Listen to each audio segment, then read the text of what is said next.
Hello, everybody, and welcome back to the Sterling podcast. And today I'm joined again by Richard Brown from QBD. Hi, Rich.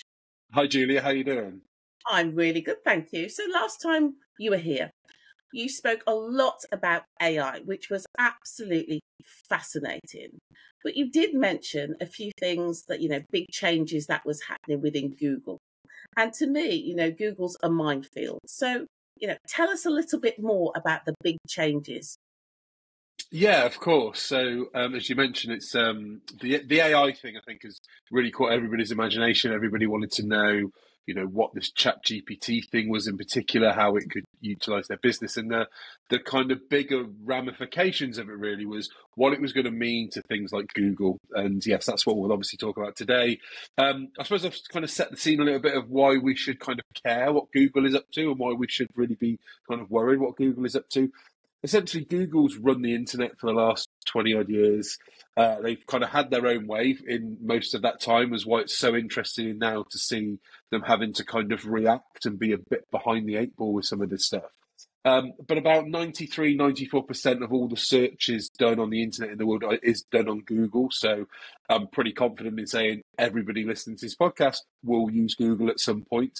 It's actually even more on mobile, so even more people use Google when they're searching on their mobile than on their desktop. But they have, like I said, kind of 94, 95% of every search that happens in the internet takes place on Google. So yes, other search engines are available like Bing and some of these other ones, but essentially Google is the search thing. I mean, crikey, it's even become the verb, isn't it, to Google something. That's how ingrained it is, really. So it's so that I suppose that's the first point of why we should kind of care why this is happening, is because for those listening, even if you think, well, my website doesn't really form that kind of important role within marketing my business, this is going to affect you. This is going to affect everybody because everybody uses Google, and you will see changes in what were happening. So yeah, that's I suppose that's that kind of based on really what I wanted to just to put out.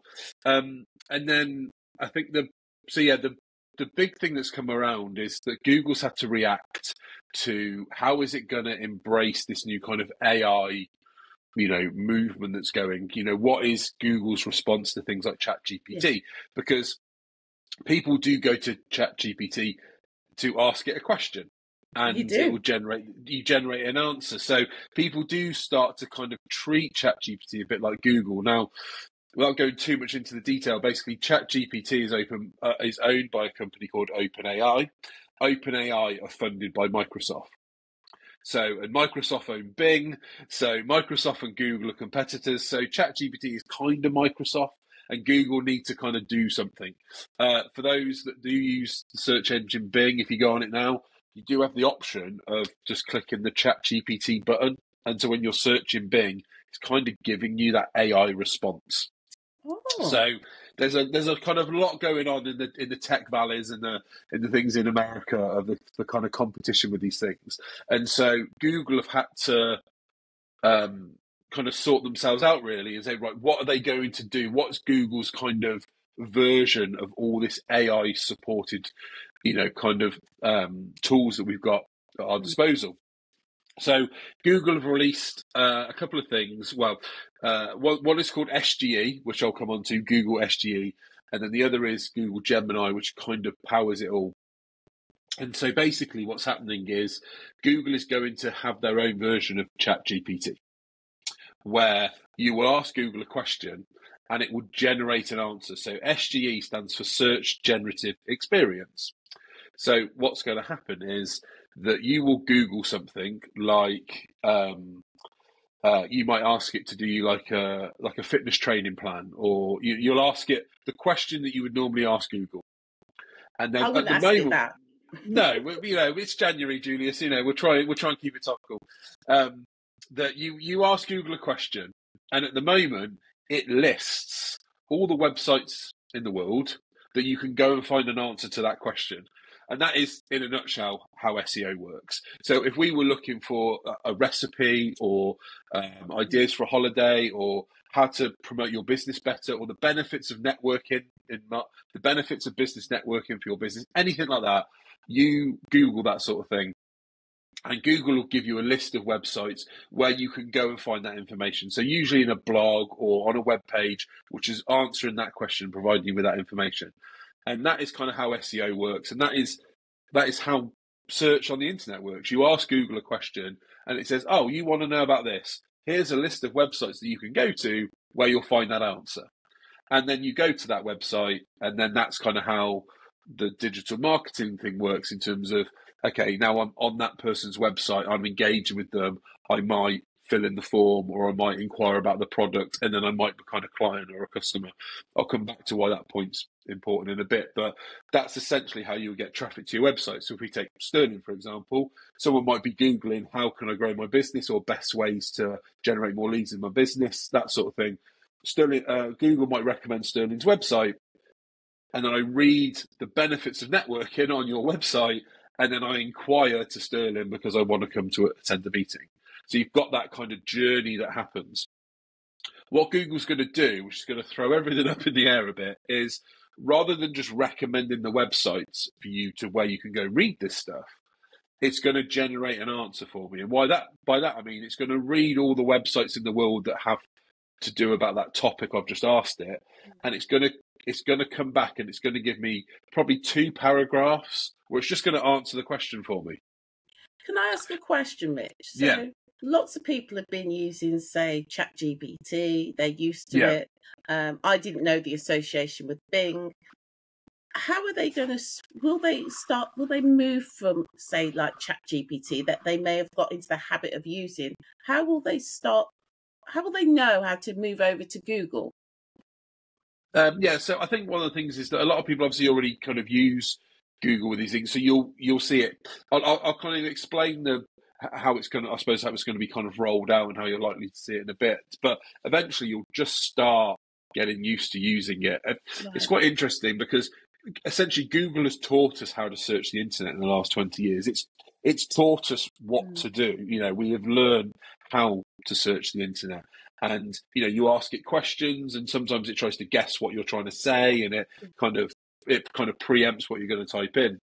And so, what they're going to do is they're going to generate this answer, so I don't have to visit your website to get the answer that I need, because it's just going to read your website. It's also going to read lots of other websites, and then it's just going to give me the answer. So if we go back to the training thing again, if I'm asking it to provide me, I don't know, like a training plan, or my colleague Liam at the moment is training for the London Marathon, so he will ask it maybe for a training plan for the London Marathon. Now, at the moment, he would then be directed to websites of personal trainers, fitness websites where he can go and get training plans. Google's just going to go and read all those training plans and then just give him the training plan. And that's that generative answer. It's going to generate an answer. It's going to get it's going to get all this information, and it's just going to present it to you. So you're not going to need to go to someone's website. Again, I'll explain in a minute the implications of that for business owners. But this sort of thing is kind of already in position. You just don't probably notice it. So very basic ones of, if you ask Google what the weather is, or what the weather's going to be like this weekend, it just tells you. When you do, it just comes up on the screen what the weather is. It does. You don't have to go to the Met Office or the BBC website to find it out. It just tells you. If you want to know what's on at the cinema this weekend, and you just type in like films on at the cinemas in Worcester, it will just show you the list. It will just show you the list of films that are on and the times. I don't have to go to the Odeon or the Views website to find out what's going on. So there's already a little bit of this happening, but it's quite direct. It's the direct information taken from one website and put into Google. So I don't have to go to that website. But what's going to happen is this kind of it's informational searches. There's different types of searches. Obviously, people search with different intent. So some people are searching with the intent to buy. So it's kind of like a commercial kind of intent. I am looking to buy something. But a lot of the time, people are searching Google just for information. It's an informational search. I just want to know a bit more information. I want some help. I need some advice on how to grow my business, how to generate more leads for my business. I must admit, that's how I use Google at the moment, is for information. I'll ask it questions, and it just gives me the information there and then. Yeah. And so what's going to happen is at the moment, as I said, you get direct, when you ask it the question, you then get directed to a website where you Yeah. can find the answer. Yeah. Google's just going to go and read those websites for you and then give you the answer. Now, from a user point of view, you think, well, that's quite nice. It's kind of doing a bit of the work for me.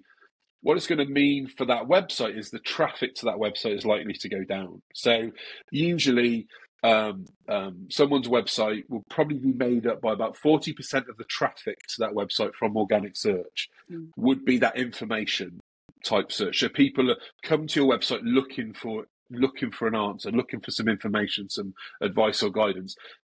Yes, people do visit your website because they just absolutely know who you are when they want to contact you or they want to engage in you. But a lot of the time, people are literally kind of surfing and browsing, like you mentioned that you do.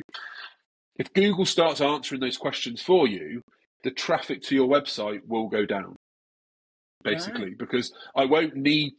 If we go back to the Sterling example, if I'm asking it questions about the benefits of networking or how to connect with more businesses in the local area, and at the moment, it lists Sterling as one of the results on page one of Google. And then I go to Sterling's website and I read it. If Google's just going to give me that answer, I'm not going to need to go to Sterling's website to find that information. I am just going to hear it. I'm just going to read it off the screen. So I might never need to go to Sterling's website. So I might never learn about Sterling and therefore never connect with them and don't go to a meeting and things. So it could result in somewhere between about 40% of your traffic to your website could be affected. So you could lose traffic to websites basically because, as I said, I'm not going to need to go to your website because I'm just going to get the information. Google's just going to give it to me. So when you start to think of it from a business point of view, that people all have the marketing that they do and they think, okay, we get X amount of traffic to our website a month and we get inquiries through our website, we get people filling in the forms, we get people booking onto meetings.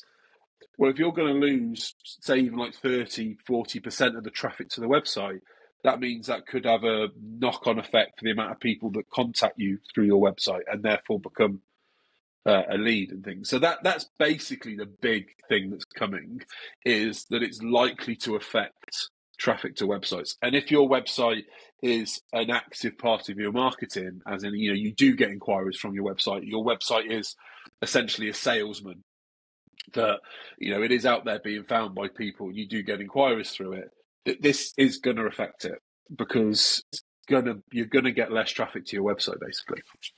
So tell me then, Rich, that is a concern, what you just said, the fact that, people may not have to go to websites anymore, and lots of companies, you build websites.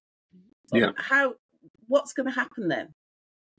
So there's kind of, I suppose there's kind of two options, a few different options, but basically the main things are, you either think, okay, we want to hit this head on, we want to get involved with this, we want to find ways. What I should have mentioned was when Google gives that answer of that kind of 2-paragraph summary, it is still going to give links to 2 or 3 websites that are kind of recommended reading, I'm calling it, but it's not the 3 websites where they've absolutely got that answer from.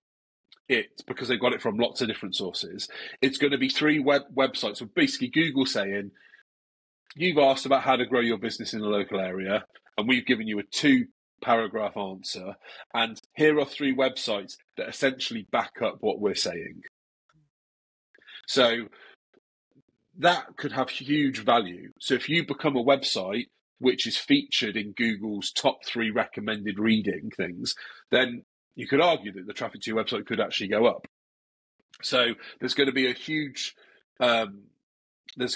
focus on, can you get your website essentially referenced in this SGE, like it's called, Search Generative Experience?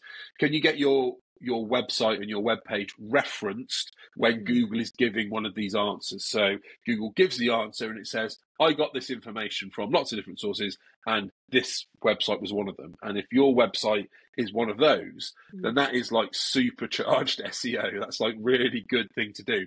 Do you have to pay for that, Rich? No, you won't have to pay for it, but your website going to have to be in a very, very good state in terms of the information it's gathering. Now, in terms of kind of rollout, this thing isn't in the UK at the moment. Oh, It is in about 180 countries around the world, but it's not in Europe and it's not in the UK yet. Google haven't wow. released it in these areas. We think it's just because they want to make sure that they're just in line with the different laws that we have in this country and the EU laws. But it is a thing in America, and we've been able to do some trials because we've got access to kind of Google Labs things and the work that we do in QBD. We've had access to these things, and so we've been testing. Can we get our websites or websites of our clients listed in that top three? And we've had about a 70-80% success rate at the moment of being able to do that, which has been really exciting stuff for the team.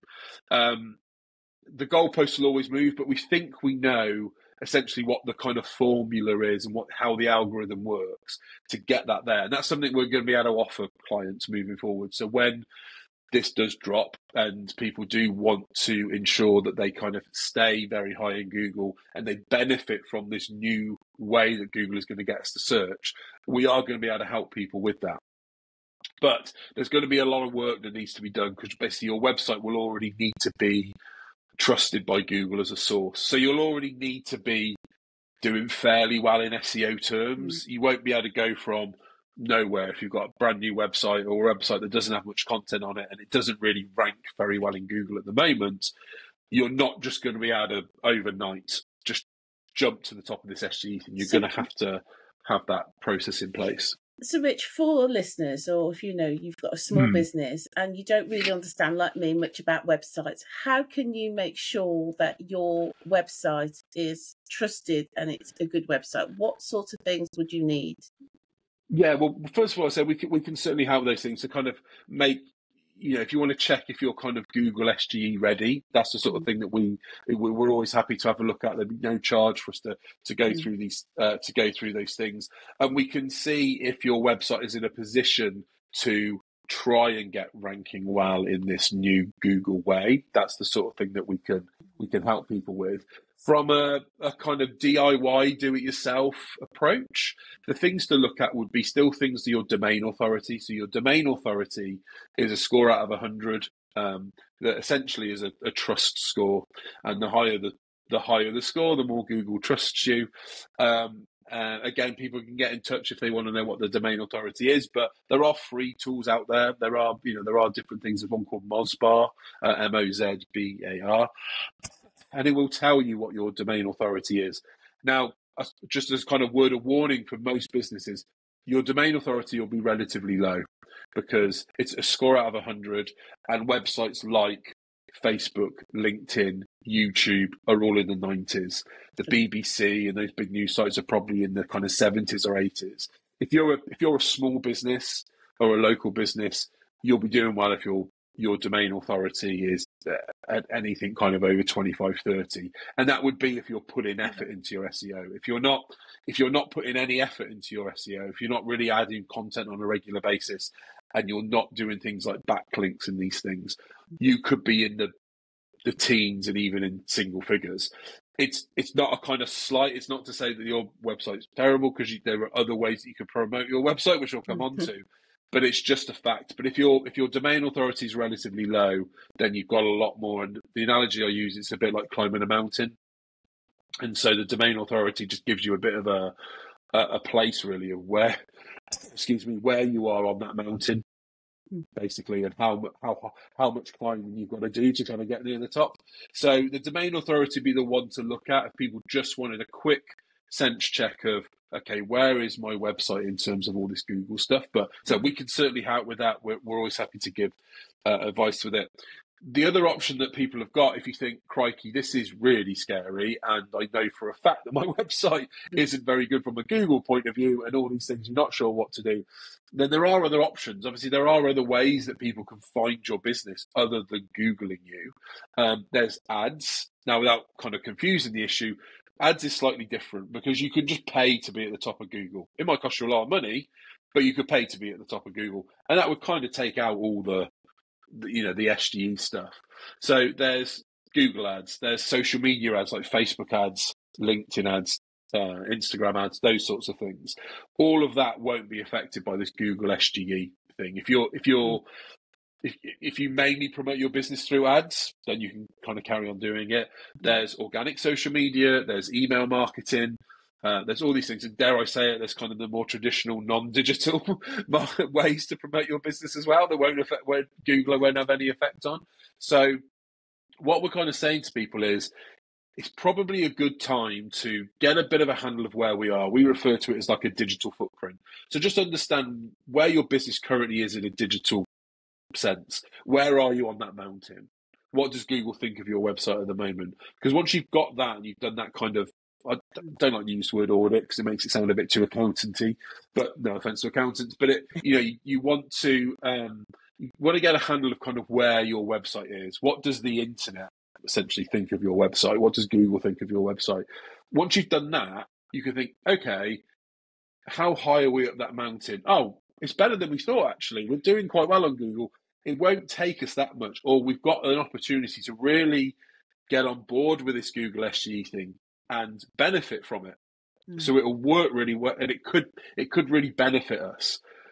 So you might have the option to do that if you know where you are. Or it could be, wow, we'd have a lot of work to do to be able to embrace SGE and then these new Google changes. Okay, we're going to start putting a plan together, which is we're going to look at using ads, or we're going to improve our email marketing or our social media marketing, or we're going to do more networking or something else. It can just help you make that informed decision of which way to go.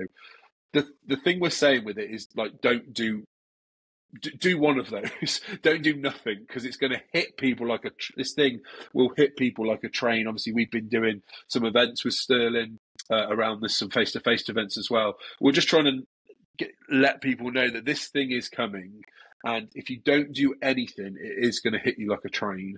And so if you get that understanding of kind of where you are, where your business is, what Google thinks of your business, then you can make those decisions. And we're quite happy to help people find that information out. And then if they just want to take that and implement their own plans to how to do it, what we have said with the Google SGE thing, because it does get quite technical, is kind of, don't try it at home. Don't try this at home. Like, if you think, okay, SGE, that sounds great. And we've been having some conversations with people, some Sterling members actually recently, that are really quite excited about SGE and the thought of it and the ability to think, wow, I'm a family-run business. I'm not that big a business compared to a lot of my competitors, but we know that our competitors that are a lot bigger than us and spend a lot more on ads and do a lot more of that, we know they're not going to be in a position, they're not nimble enough to really make, really kind of make the most of this SGE thing. So it's our ability to kind of steal a march. It's our ability to get ahead of our competitors. So people have been really excited about it.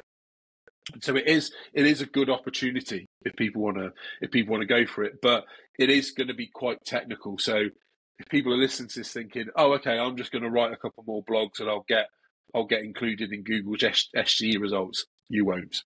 There's a lot more to it than that, unfortunately. But we're always happy to help and give people the guidance. They can make their own decisions.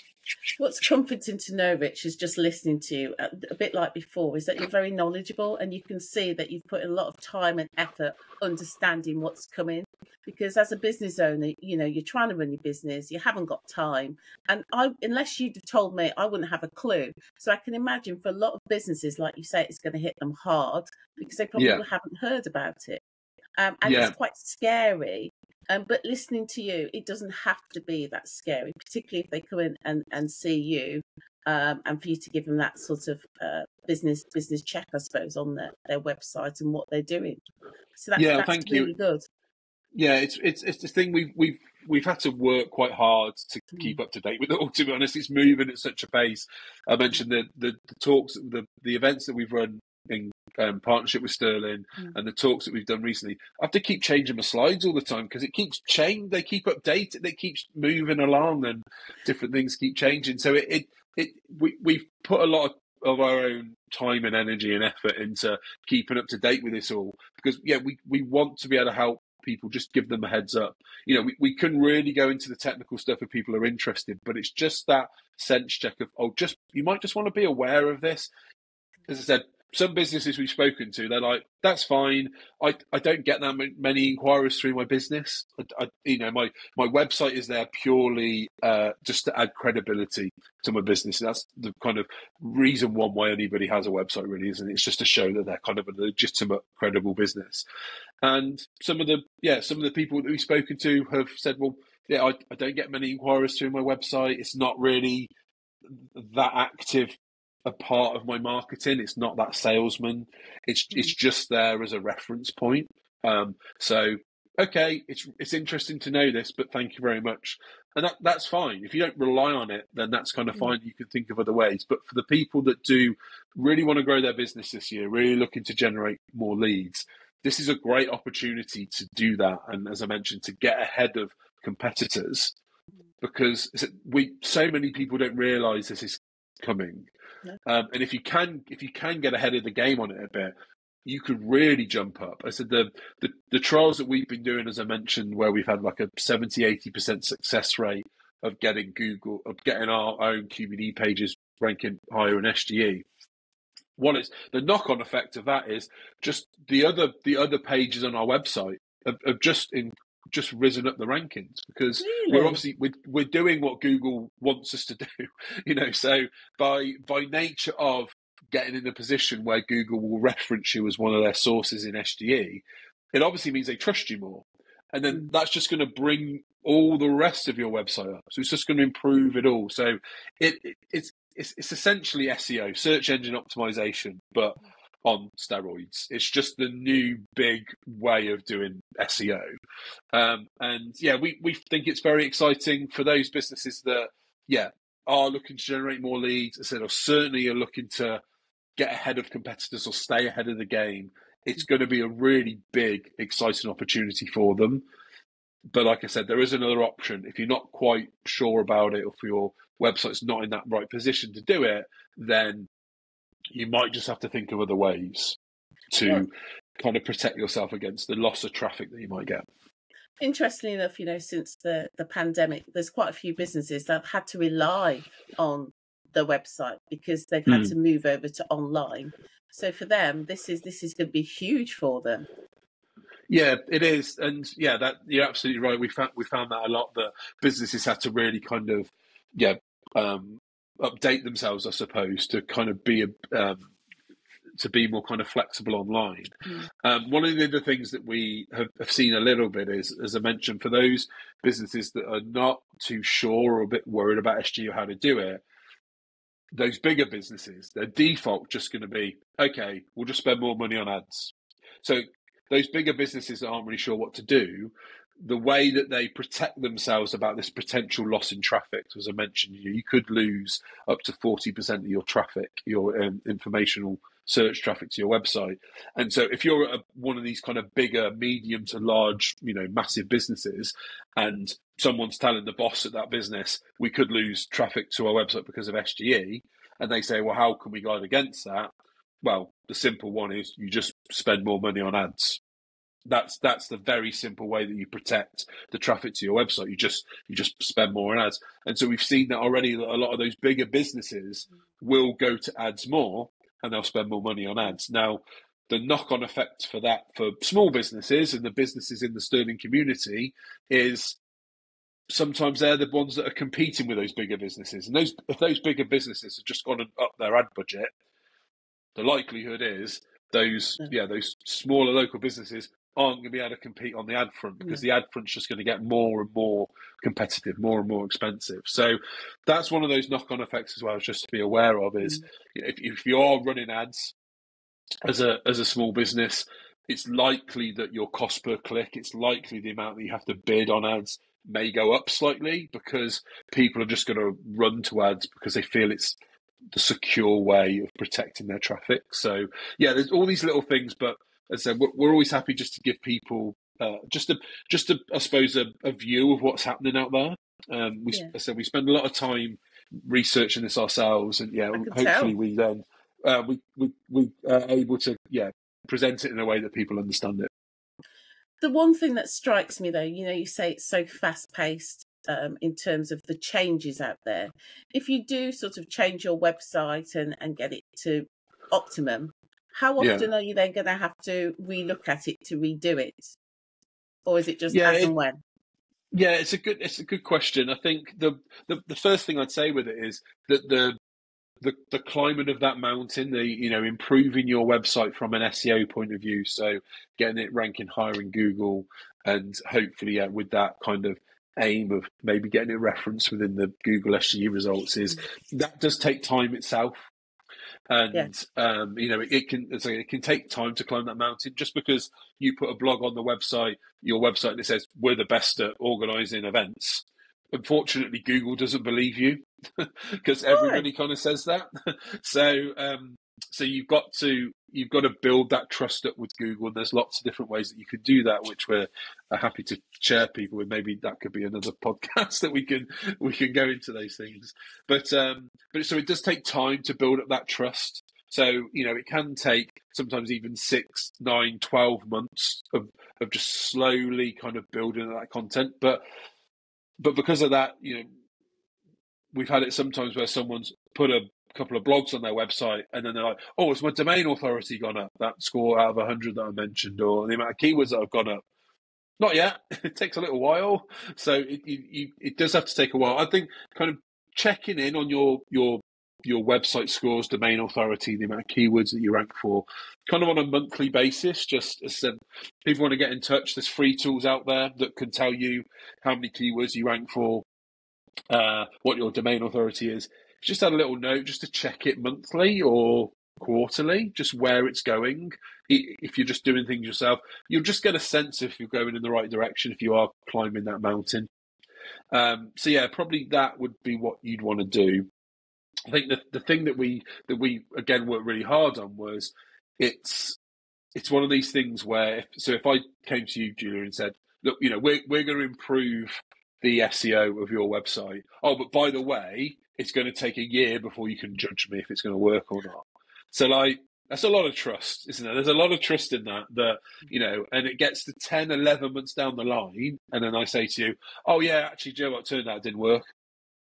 And you've spent all that, you spent 11 months worth of money and things. So it's one of those things of like, how can we prove to you it's working before it's worked? How can we prove that you are climbing that mountain before you reach the top, essentially? And that's where things like domain authority and the number of keywords that you rank for, if those are going up, you're going in the right direction. You might not have got the inquiries through your website yet. The amount of traffic to your website might not have hugely improved. You might not be getting higher in Google, but if those numbers are going up, you're going in the right direction. I said that's the thing that you could track. Yeah, probably monthly or every other month. And if those numbers are going up, you are getting there. It's if those numbers aren't going up. So I suppose, yeah, if anybody listening that does currently add regular content to their website, like blogs, or they are using marketing agencies to to manage their website for them, just go and ask them about domain authority and keywords. It just gives you that it just gives you that quick overview of it. Is this working? Is this going in the right direction? So if, say, we've talked a lot about the big changes in Google, and I wasn't sure as a business owner, and we came to work with you, what would the process be? Yeah. So the first thing we do is have that kind of review of what Google thinks of your website. Where are you? What that digital footprint? Where are you with things?